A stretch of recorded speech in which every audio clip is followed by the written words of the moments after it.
yang telah terjadi 8 tahun silam.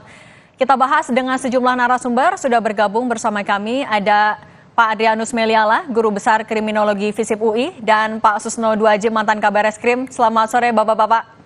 Selamat sore Pak Adrianus. Sore Pak Susno, sore Mbak. Saya mau ke Pak Susno dulu. Pak Susno, sebenarnya kalau melihat Polda Jabar membuka hotline, apakah ini sebenarnya adalah langkah yang lazim, langkah yang biasa dilakukan oleh polisi? Atau Bapak melihatnya seperti apa?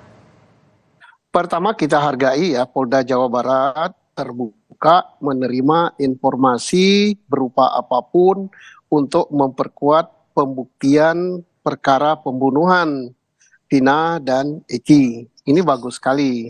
Kalau soal saksi kan sudah banyak, tapi sayangnya saksi satu dengan yang lain masih berseleweran. Kemudian ada juga saksi-saksi yang telah memberikan kesaksian pada persidangan tahun 2017 mencabut beberapa poin dari kesaksiannya. Ya, kalau soal saksi sebanyak apapun juga itu nilainya tetap satu. Apalagi saksi satu dengan lain bertentangan. Nah, yang diharapkan oleh penyidik adalah bukti pendukung berupa scientific crime investigation sebagaimana dikemukakan oleh mantan Kapolda Jawa Barat tadi. Adakah sidik jari, kita fokus pada Peggy ya yang sekarang ditahan jadi tersangka. Adakah sidik jari Peggy pada barang-barang yang ditemukan dalam peristiwa tersebut? Misalnya di helm, di sepeda motor, kemudian di samurai yang katanya ada samurai. Adakah CCTV merekam gambar Peggy di lokasi kejadian? Adakah di handphone Peggy pada 2017 ada bahwa handphone tersebut berada di sekitar BTS, di sekitar lokasi kejadian? Adakah DNA Peggy atau DNA daripada Vina dan Eki di baju atau di badan Peggy? Adakah sperma Peggy, karena ini perkosaan, nempel di baju, pakaian, atau di tubuh dari Vina? Nah, kalau itu semua tidak ada, ini agak sulit ya kalau hanya mengandalkan keterangan saksi. 1000 saksi pun nilainya hanya 1. Apalagi saksi yang dilemahkan oleh saksi yang lain itu menjadi tidak ada nilainya. Jadi agak sulit pembuktiannya. Makanya saya yakin Polda Jabar sangat terbuka untuk menerima masukan dari yang lain. Tapi apapun juga tidak usah khawatir Polda Jabar. Menyidik itu bukan berarti harus menghukum orang, harus membuat orang bersalah. Tidak. Menyidik itu membuat terang suatu perkara. Kalau dan menentukan siapa tersangkanya, setelah tersangka ketemu, terbukti apa tidak. Kalau tidak terbukti dibebaskan, itu prestasi. Tapi kalau terbukti, menurut penyidik, dilanjutkan kepada penuntutan. Itu juga terbukti, itu juga prestasi polisi. Jadi jangan sampai ada anggapan bahwa prestasi itu menjadikan orang yang sudah ditangkap dan ditahan harus dihukum. Nah itu gawat kalau sudah kiblatnya ke sana. Jadi makin cepat misalnya tidak terbukti, makin cepat ditangguhkan penahanannya, bila perlu segera dihentikan penyidikannya, itu prestasi. Oke. Pak Adrianus, tadi kan dibilang kalau saksi semakin banyak sebenarnya kalaupun saling melemahkan jadi tidak kurang bernilai. Nah kalau Pak Adrianus melihatnya dengan dibuka hotline ini, apakah sebenarnya bisa membantu penyidikan, membuat semakin terang, atau justru semakin banjir informasi jadi mengaburkan penyidikan nantinya? Ya, saya mengikuti cara berpikir Pak Susno, dan lalu memang menjadi paling tidak pada saya ada 2 pertanyaan tuh. Apa sebetulnya kegunaan dari hotline ini? Apakah lebih dalam rangka untuk supaya polisi terlihat bersikap terbuka, responsif terkait dengan situasi di masyarakat, atau sebetulnya ini satu kegiatan yang sebetulnya lebih dalam rangka memang betul-betul dalam rangka mencari informasi baru, ya? Tetapi ketika memang ini dalam rangka informasi baru, bukankah gesture polisi dalam rangka ketika kemarin ketika menangkap saudara Peggy itu gesturnya kan yakin tuh, ya. sudah firm bahwa Peggy lah pelaku satu-satunya, 2 DPO lain tidak ada, dan kita tinggal memberkas untuk kemudian dimajukan ke pengadilan. Itu gestur yang saya tangkap dari keterangan dari Direskrimum ketika itu. Oke. Namun kemungkinan dalam waktu kelihatannya bukti yang dimiliki oleh Polda Jabar juga bukanlah fakta keras ya, bukanlah misalnya DNA, sidik jari atau rekaman video, rekaman telepon yang boleh dikatakan sebagai sesuatu yang keras ya, yang merupakan fakta material begitu ya. Tapi lebih merupakan fakta-fakta yang memang terdiri daripada saksi-saksi yang berbicara, atau saya menyebut sebagai telling atau saying witness, yang dalam hal ini memang soal memorinya menjadi bermasalah, Mbak. Bayangkan ini kita ngomong dalam waktu 8 tahun, yang hari ini kita ngomong apa, 8 tahun kemudian amat mungkin kita berbicara berbeda, berubah, tidak ingat, lupa, atau sudah terganggu dengan apa kata orang, macam-macam. Hal mana kemudian tadi ditambahkan oleh Pak Susno, ada pula orang yang berkata sebaliknya. Tentu kita mengabaikan bahwa orang yang berkata sebalik ini kemungkinan punya kepentingan juga gitu ya. Jadi saling berbenturan, maka mungkin sekali setelah mempertimbangkan hal-hal begitu, barulah kemudian Polda berpikir untuk membuat hotline. Mungkinkah dalam hal ini, apakah ini adalah satu langkah antara, Pak Susno, sebelum kemudian sampai kepada yang Bapak katakan untuk SP3 dan seterusnya, mungkin saja. Tapi saya kira tentu masyarakat akan berpikir bahwa kalau sampai kemudian setelah kemarin gesturnya yakin, lalu kemudian tiba-tiba SP3 tanpa melalui proses penerimaan informasi, rasanya akan terlalu gimana ya, nanti polisi akan terlihat sebagai lemah gitu ya. Maka beberapa langkah akan dilakukan sebelum kemudian sampai ke SP3 jika memang hal itu memang sudah tidak lagi bisa dipertahan oleh kepolisian. Demikian. Oke, Pak Susno, tadi kan disebut juga soal awalnya polisi ini udah kayak yakin, tapi kemudian membuka lagi hotline dengan memori yang sudah 8 tahun silam. Gimana polisi bisa mengujinya agar tetap hotline atau keterangan dari saksi ini bisa tetap merujuk kepada scientific crime investigation, Pak Susno?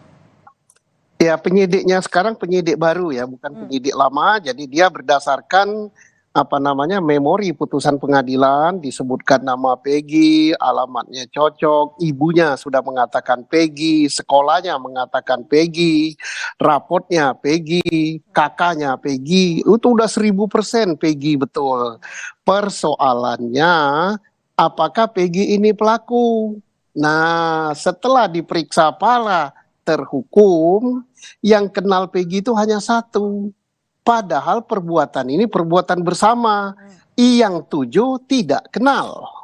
Nah, kemudian yang kenal pun tidak mengatakan Peggy sebagai pelaku. Mengapa mereka tidak mengatakan Peggy sebagai pelaku? Karena mereka yang dihukum pun menolak mengatakan bahwa dia sebagai pelaku. Nah, saksi yang mengatakan si Peggy ada di lokasi adalah saksi yang namanya Aep. Aep melihat malam kejadian jam 10 malam, jarak 100 meter, tidak kenal dengan yang namanya Peggy, tapi tahu wajahnya Peggy. Dari segi peristiwa dan apa yang diucapkan, dan apalagi malam itu gelap dan hujan, sudah pasti Aep ini bohong. Ini bahaya sekali kalau berkas yang maju ke pengadilan, yang disidangkan, yang diputus sampai dengan hukuman seumur hidup adalah berkas berdasarkan rekonstruksi cara berpikirnya Aep. Ini bahaya. Mengapa bahaya? Nasib 8 manusia yang akan 7 ya sekarang ya, yang akan berada di situ sampai meninggal. Jadi kita harus mengakui kalau ada kekeliruan ya keliru. Kalau misalnya si Peggy tidak terbukti bersalah, tidak cukup bukti, ya dilepaskan. Karena tujuan penyidikan itu jangan sampai menyimpang. Termasuk tujuan pengadilan jangan sampai menyimpang. Tujuan pengadilan itu memberikan keadilan. Itu hukum yang tertinggi. Apa? Kalau terdakwa itu bersalah, ya hukum sesuai kesalahannya. Kalau tidak terbukti, ya bebaskan. Dan satu lagi, ini Pak Adrianus, ya bagus sekali Pak Adrianus, ini kita memperbaiki sistem peradilan pidana Indonesia. Bila perlu Pak Adrianus ya, dalam UHAP yang baru nanti, hakim itu jangan diberi BAP Polri. Hakim silakan mencari fakta hukum yang terungkap di persidangan. Sebabnya manakala hakim sudah memegang BAP berkas dari Polri, penyidik Polri, maka konstruksi berpikirnya, mind-nya sudah terpaku di BAP itu. Apalagi kalau hanya membaca kesimpulan. Ini untuk secara nasional, secara makro, Pak Adrianus selaku akademisi yang memberikan masukan kepada DPR, tim UHAP ya. Oke, terakhir Pak Adrianus, tadi kan disebut ya ada 2 DPO yang kemudian dihilangkan, kemudian juga ada bukti-bukti yang sebenarnya bukan bukti langsung nih. Bagaimana polisi bisa melakukan penyidikan agar penyidikan yang sedang berjalan ini bisa dipertanggungjawabkan, kemudian kalau ada yang keliru itu bisa diluruskan agar ini penyidikannya tetap terbuka dan cepat. Nah, maka begini, kemungkinan informasi yang masuk ya, betapapun tidak akurat, sampah dan yang lain setelah dibuka hotline, itu pertama akan membuat semakin terang kasus Peggy, menuju pada kemungkinan pentersangkaan dan kemudian lalu dimajukan ke JPU, P21, atau seperti yang dikatakan oleh Pak Susno, SP3. Jadi saya berpikir bahwa polisi tentu membuka kemungkinan untuk itu. Nah, yang kemungkinan lain adalah bahwa selain daripada informasi yang akan masuk itu adalah dalam rangka untuk Peggy, tapi juga dalam rangka untuk kasus yang secara keseluruhan. Jadi saya kira kita mesti berpikir clear nih, apakah kita hanya ngomongin Peggy saja atau ngomong kasus secara keseluruhan di mana diduga bahwa terjadi abuse of power, terjadi yang namanya miscarriage of justice, yakni peradilan sesat di mana ke-11 orang ini bukanlah pelakunya. 11 itu ya setelah dikurangi 2 ya berarti tinggal 9, begitulah ya. Nah, maka terkait dengan terkait dengan dugaan miscarriage of justice ini, maka bagaimana kita melihat informasi-informasi yang banyak itu yang diperoleh oleh polisi setelah dibukanya hotline? Maka saya kira akan ada beberapa kemungkinan. Pertama, tentu saja kalau terhadap saudari Tata ya yang sudah bebas itu, maka tentu akan amat tergantung pada apakah pengacaranya dan yang bersangkutan sendiri itu akan mengajukan PK apa tidak. Nah, jadi kalau memang diajukan PK, maka tentu informasi yang didapat oleh Polri ini sekalian dapat dipakai untuk mengatakan bahwa memang PK-nya benar dan kemudian lalu nanti saudara Tata ini akan dibersihkan namanya. Yang kedua adalah terkait dengan Peggy, maka tentu kalau memang nanti Peggy itu nanti akan di SP3 lalu kemudian akan menuntut pembersihan namanya, maka tentu dengan informasi yang akan diterima oleh Polri, maka lalu kemudian Polri akan berbesar hati mengatakan bahwa memang benar bahwa Peggy bukan pelakunya dan bersedia untuk membersihkan namanya sebagaimana tadi dikatakan oleh Pak Susno. Yang repot Pak adalah terhadap 7 orang yang sekarang masih menjalani pidana. Apa mekanisme hukum acara yang bisa kemudian membuat mereka itu kemudian lalu pada saat sedang menjalani pidananya kemudian lalu apakah tiba-tiba lalu kemudian pidananya tiba-tiba dihentikan? Apakah kemudian tiba-tiba bisa diajukan PK pada saat sedang menjalani pidana atau apa? Nah, di sini saya kira hukum acara kita tidak mengatur itu.